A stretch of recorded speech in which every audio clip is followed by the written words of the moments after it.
Hi everyone, Daniel Chai here. As you can see, I'm in another hotel room, and today I thought I'll talk about the tour rig that I have with me. Basically, I'd like to talk about the guitars and effects that I use for this current tour with Stefanie's son. Now, previously, I did a video about being on tour with Stefanie's son, arguably one of the biggest artists in Asia. And I've been in her band on and off for about 15, 16 odd years. Like, this is my third tour with her, and I'm still enjoying every moment of it. Now, I mentioned in that video, I actually have a rig, a B rig, and also a C rig. So my A rig is used for this current tour, and I have a B rig that is basically in the theater because as we speak, I'm also in the midst of a music theater production. And I have a C rig as well for recording stuff or other gigs that are not the tour or the theater stuff. Now, most of the time, some of the important considerations are basically ease of travel with the equipment. Now, since I guess in the last 10, 15 years, it's been getting more and more expensive and harder to move things around when traveling. This has to do with a lot of restrictions the airline industry has been imposing. For example, I used to be able to bring a guitar up the plane fairly easily and just store it in the overhead compartment. But most of the airlines, if not all the airlines, do not really allow that anymore unless you're in business class or first class. So some of the things I consider basically weight, size. So basically, I fit my multi-effects and my DIs in my main luggage, and I have a hard case that I carry my acoustic and electric guitar in, and the case is legit airline permissible size. So basically, the traveling aspect of it is just as important as the actual sounds and ease of use of the multi effects or DIs themselves and the guitars as well. So for this tour, the two main guitars that I'm using, electric and acoustic, have been kind of a mainstay of my traveling rig for quite a while. So let me show them to you. So for the tour, this is actually my main guitar. This is a James Tyler Line 6 Variax.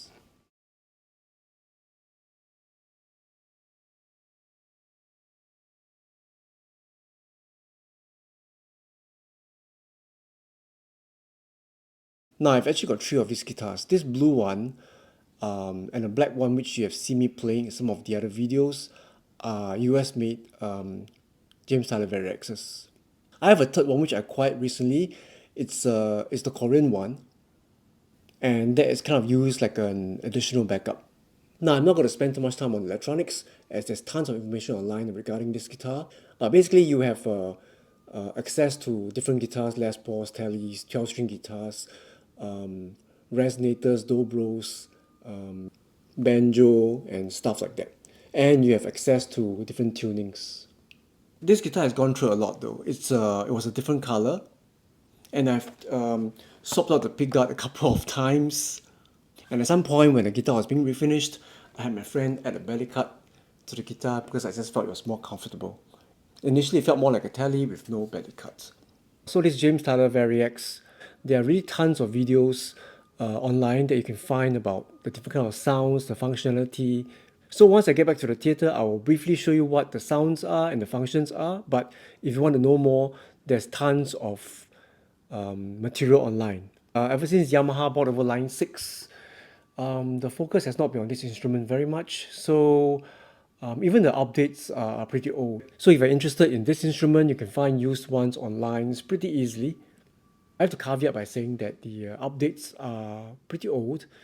If I recall, the last update I saw was 2018, 2019, and the last couple of years, they have not been really very popular because they tend to be quite fragile.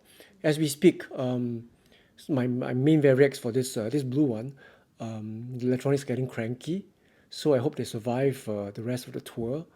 But anyhow, they are really useful instruments, very workhorse instruments for getting multiple sounds, especially the stuff like the banjo, the dobro, and a few other stuff, and the tunings especially as well.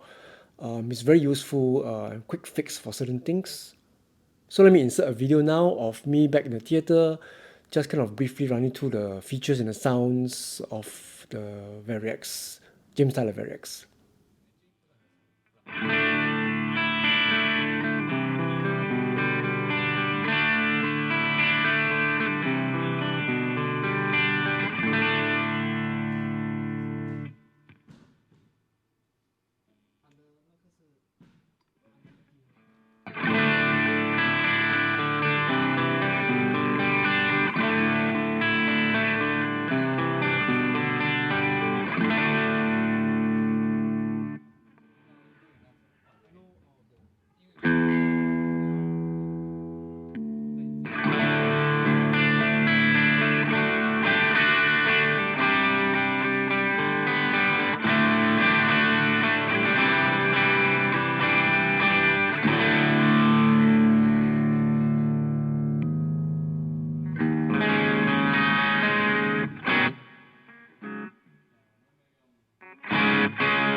live acoustic guitar for many years has been this Martin, this little Martin.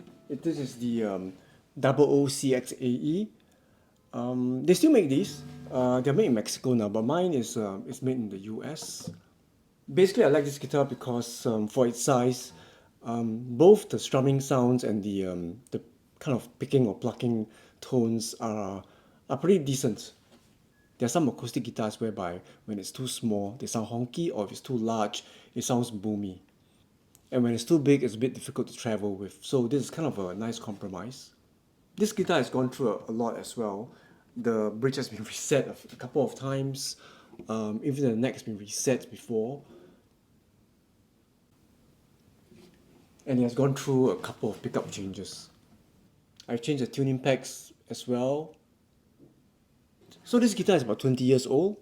It's still one of my go-to guitars for playing live concerts. And I love it. It's a great little guitar.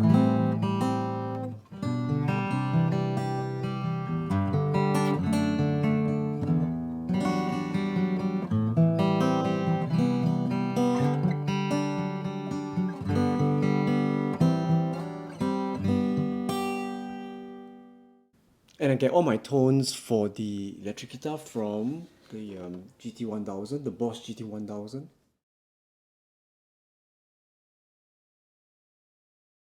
And for this tour, currently for the acoustic guitar, I'm using the Trace Elliott Transit A acoustic preamp DI.